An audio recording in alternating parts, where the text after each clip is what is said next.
सबसे पहला ऑप्शन है ट्रांसलेट डॉक्यूमेंट्स, यानी पूरी डॉक्यूमेंट्स को आप एक साथ ही ट्रांसलेट करना चाहते हैं तो इसको यूज करेंगे, या किसी खास पैराग्राफ को आप ट्रांसलेट करना चाहते हैं तो उसके लिए इस ऑप्शन का यूज करेंगे। तो यहाँ पे देखिए इसमें हम पहले से लैंग्वेज सेट किए हुए हैं English United State to Urdu Pakistan, यानी जो भी अभी हम यहाँ पे क्लिक करेंगे ट्रांसलेशन के लिए तो इंग्लिश यूनाइटेड स्टेट से हमारा उर्दू में यहाँ पे ट्रांसलेशन होगा, क्योंकि यहाँ से हम पहले सेट किए हुए लैंग्वेज का।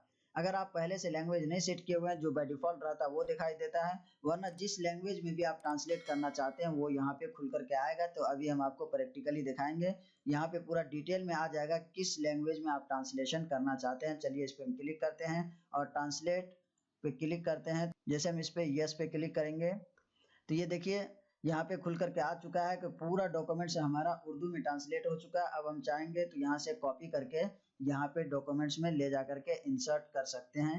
ये है एक ऑप्शन कि पूरे डॉक्यूमेंट्स को आप अगर ट्रांसलेट करना चाहते हैं, जैसे इस पे क्लिक करेंगे तो एक नया टैब खुल करके आएगा और यहाँ पे आपको ट्रांसलेशन दिखाई देगा। यहाँ से कॉपी करके आप एमएस वर्ड में यहाँ पे पेस्ट कर सकते हैं, इंसर्ट कर सकते हैं। यह है एक ऑप्शन, यानी सबसे पहला वाला ऑप्शन पूरा का पूरा डॉक्यूमेंट्स एक साथ आपका ट्रांसलेट हो जाएगा, कन्वर्ट हो जाएगा। अगर आप किसी खास पैराग्राफ को ट्रांसलेट करना चाहते हैं तो वो भी कर सकते हैं। जैसा देखिए हम इसको यहाँ से सिलेक्ट कर लेते हैं, उस पर क्लिक करते हैं। दूसरा ऑप्शन है ट्रांसलेट सिलेक्टेड टेक्स्ट। अब जैसे हम इस पे क्लिक करेंगे तो सिर्फ ये वाला हमारा ट्रांसलेट होकर के आएगा। चलिए हम यस पे क्लिक करते हैं तो अब ये देखिए हमारा यहाँ पे ट्रांसलेट हो रहा है, क्योंकि उर्दू लैंग्वेज में हम ट्रांसलेट कर रहे हैं। पहले हम दिखा दिए हैं कि यहाँ पे सिलेक्ट किया हुआ लैंग्वेज उर्दू, यानी इंग्लिश से उर्दू में ट्रांसलेट हो रहा है। तो यहाँ पे देखिए उर्दू में ट्रांसलेट होकर के आ चुका है ये पैराग्राफ का।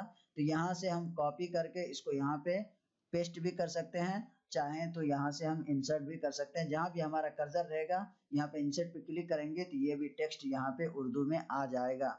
अब यहाँ पे देखिए ऊपर में ऑप्शन दिया हुआ है, यानी जो लैंग्वेज हम यहाँ पे सेट किए हुए थे वो यहाँ पे दिखाई दे रहा है। आप चाहे तो यहाँ से चेंज भी कर सकते हैं। जिस लैंग्वेज में भी आपका डॉक्यूमेंट्स हो वो लैंग्वेज आप यहाँ पे ऊपर में सिलेक्ट करेंगे, और जिस लैंग्वेज में आप कन्वर्ट करना चाहते हैं, जिस लैंग्वेज में आप ट्रांसलेट करना चाहते हैं वो आप नीचे वाले में सेट करेंगे। तो यहाँ पे देखिए उर्दू है पहले से, तो चलिए यहाँ से हम कुछ दूसरा आपको दिखाते हैं करके। यहाँ से चलिए हम जैसे हिंदी पे क्लिक करते हैं तो ये देखिए जो टेक्स्ट हम यहाँ पे अभी जो पैराग्राफ को यहाँ पे सिलेक्ट करके उर्दू में ट्रांसलेट किए थे वो अब यहाँ पे हिंदी में आ चुका है, क्योंकि यहाँ पे जिस लैंग्वेज में हम ट्रांसलेट करना चाहते हैं वो यहाँ पे हम हिंदी सिलेक्ट किए हुए हैं। तो चलिए अब हम इसको इंसर्ट करके दिखाते हैं। कर्सर हमारा यहाँ पे है, जैसे हम इस पे इंसर्ट पे क्लिक किए अब ये देखिए यहाँ पे आ चुका है। जो भी हम ट्रांसलेट किए थे वो पूरा का पूरा टेक्स्ट यहाँ पे आ चुका है।